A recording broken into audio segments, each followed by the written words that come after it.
Before the public pressure had started, before Russell had gone with his Instagram, I had gone to the filmmakers and I had said to them, Houston, I think we have a problem here. Oprah's being dragged into court. They want her to submit books, records, papers, data, documents, evidence, different evidences, writings, and anything else tangible as described in this subpoena.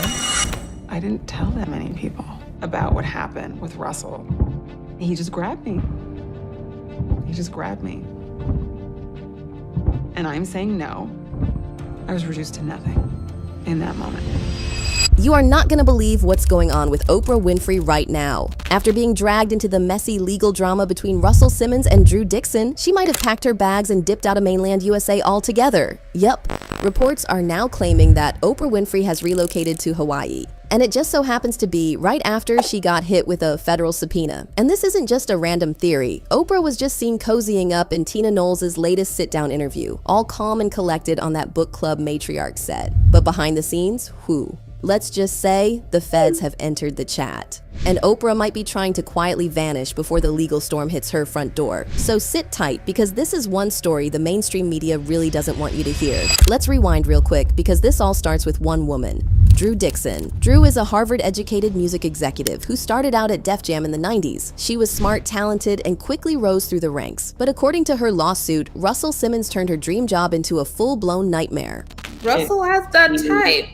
It's deep. I mean, well, the first part is that knowing I wasn't alone. She claims he SA'd her, tried to isolate her, and even assaulted her one day at his apartment while pretending to show her new music. And allegedly, when she rejected him, he retaliated against her by blocking artists she tried to sign, including Kanye West. Yes, that Kanye. For years, she stayed quiet out of fear. But then came 2017 and the Number Me Too movement. That's when Drew broke her silence. Fast forward to 2020, Drew became one of the main faces of the documentary On the Record, which laid out her entire story about working under Russell Simmons and the she says she endured. Now here's the twist. Oprah Winfrey was originally attached as executive producer of that documentary. But right before the film's Sundance premiere, Oprah suddenly pulled out, citing creative differences. But that's not what Russell Simmons said. According to him, Oprah dropped out because she saw inconsistencies in the accuser's stories. Of course, Oprah clapped back and said that wasn't true. She supported the women, but didn't feel comfortable with the direction of the doc. She said she wanted to get it right, but the public was divided. Drew Dixon first filed a lawsuit in 2022 under a special law in New York that temporarily allowed old SA cases to be brought forward, but that case got dismissed. But Drew didn't stop there. In 2024, she refiled in state court, and around that same time, she also hit Russell with a defamation lawsuit. Why? Because he went on a podcast and said some not-so-subtle things about her credibility. Fast forward to now, and her legal team is not playing. They're demanding Oprah turn over everything, and I mean everything. Books, notes, emails, texts, internal memos, even digital data related to the project, and Russell Simmons. Basically, they want all the receipts. But that's not all. Oprah's been subpoenaed to sit for a full-on deposition. And get this, it could be videotaped. Meaning whatever she says, we might get to see it all unfold on camera. No more cryptic Instagram captions or carefully worded press statements. If she talks, the whole world might be watching.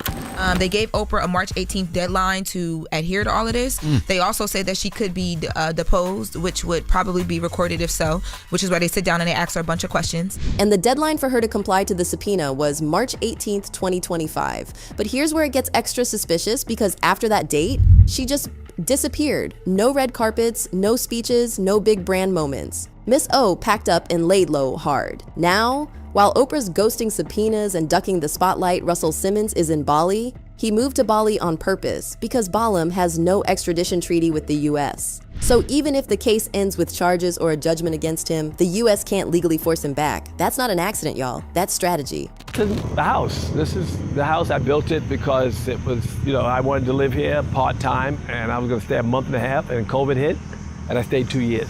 And what makes matters worse? Despite Oprah dodging the heat, the number of victims was just too many to ignore. Let's rewind to December 13th, 2017, when everything exploded. The New York Times and LA Times dropped bombshell reports. 4 more women accused Russell Simmons of grape, not misconduct, not inappropriate behavior. Grape, with incidents spanning from 1983 to 1996. But wait, that's not all. 5 more women stepped forward, describing other disturbing run-ins with him. Some of those incidents as recent as 2016. Now, these stories weren't just random claims, okay? These women described patterns, the same setups, the same twisted plays. Russell would use his clout to isolate these women, then allegedly force himself on them behind closed doors. One of the women, Sherry Hines from the iconic all-female hip-hop group, Mercedes Ladies.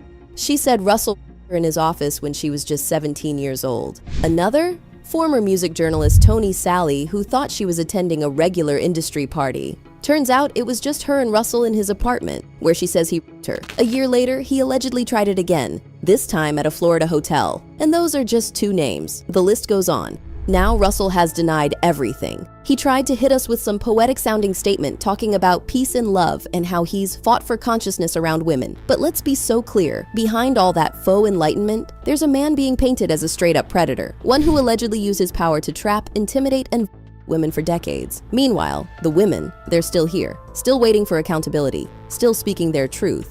This is peditral.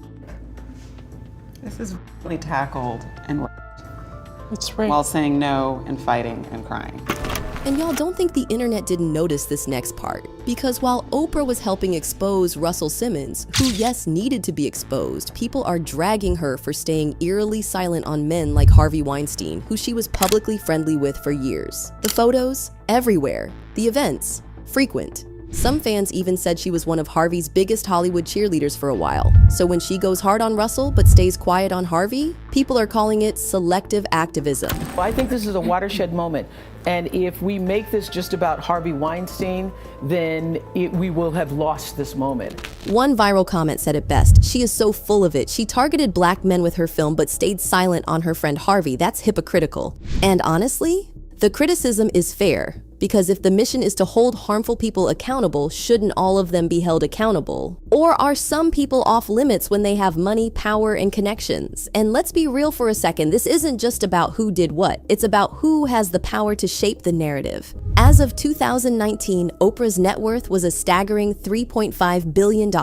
That makes her the richest female TV host in history, period. Russell Simmons? Worth about $340 million, still rich, but nowhere near Oprah-level powerful. So when people say Russell pressured her into pulling the doc, pressured who? This is Oprah Winfrey we're talking about. She doesn't get pressured. She makes calls, she sets the tone, she builds empires. It was a hard decision because I knew that Russell Simmons had started publicly pressuring me, and that me pulling out of the documentary was going to look like I was being pressured. Here's the hard truth. For years, Oprah could do no wrong. She was the queen of daytime, the billionaire boss, the ultimate safe space for tough conversations. But lately, the public's been side-eyeing her more and more. From her connection to Meghan and Harry's drama, to her handling of Maui fire donations, and now this Russell Simmons mess. The cracks are showing. And also hurtful because they understood very clearly that there had been months and months of preparation before they actually moved to Canada. Fans are asking if Oprah's still that voice of truth she once was, or if she's now just another gatekeeper in a system that protects power over people. The Oprah brand is on the line here, and this subpoena, it might just be the moment that defines whether she's still the people's queen or just another out-of-touch billionaire dodging accountability. And y'all, if Oprah ends up testifying, don't be surprised if the whole Hollywood house of cards starts wobbling. Remember, the original On the Record doc didn't just focus on Russell Simmons. There were behind-the-scenes mentions of other executives, music industry insiders, and even talent scouts who allegedly knew what was happening and stayed silent. If this case snowballs and subpoenas start flying, baby, we could see a whole lineup of A-listers getting dragged into this. There's already chatter that certain names were cut from the doc for legal reasons. And if Oprah's team is forced to open their files, that could blow the lid right off. What do you think of Oprah for president? I love that. You do? Yes, yeah. Yeah. I mean, you've known her well for a long time. Yes. Right around the time the subpoena news started making waves, Oprah popped up in an interview with Tina Knowles. Everything looked chill. They were talking about Oprah's book club, the importance of strong women, and her role as a matriarch. But eagle-eyed viewers noticed something else. Oprah wasn't just visiting Hawaii, she looked settled. Now rumors are swirling that Oprah has officially relocated to Hawaii and might be using that as a way to dodge legal obligations. Yes, the whispers are that she may be trying to avoid honoring the subpoena altogether by being out of jurisdiction. What people needed, and then went shopping. Because often, you make donations of clothes or whatever, and it's not really what people need. And let's be real, it wouldn't be the first time a celeb tried to duck a legal situation by going off the grid, but for someone like Oprah, whew, that's big. Some people think this could all be part of a bigger plan, like maybe Oprah relocating to Hawaii is just a temporary move, a strategic delay tactic. Some even say the documentary was used to protect other Hollywood power players, not just to expose Russell. Jay-Z's name? Yep, it's been floated around too. People are speculating that Oprah pulling out of the doc may have been to protect certain interests, and now the subpoena could force her to reveal why she really backed out. Let's be honest. Oprah isn't going to sit back and let this play out without putting up a fight. Her lawyers are probably going to challenge the subpoena and argue that her involvement in the doc was too distant to matter legally. They'll probably also say she's a public figure and shouldn't be dragged into a defamation case just because she once supported the documentary. But if the court finds her statements are key to determining whether Russell defamed Drew Dixon, sis might not have a choice. The judge could compel her testimony even if she's chilling in Hawaii. This isn't just about Oprah or Russell. This case could set a major precedent about how Me Too accusations are handled in court, especially when it comes to media narratives, public figures, and legal accountability. It also raises big questions like, can powerful people escape court by relocating? Does public pressure actually work against people like Oprah? And what happens when defamation becomes the new battlefield for survivors and the accused?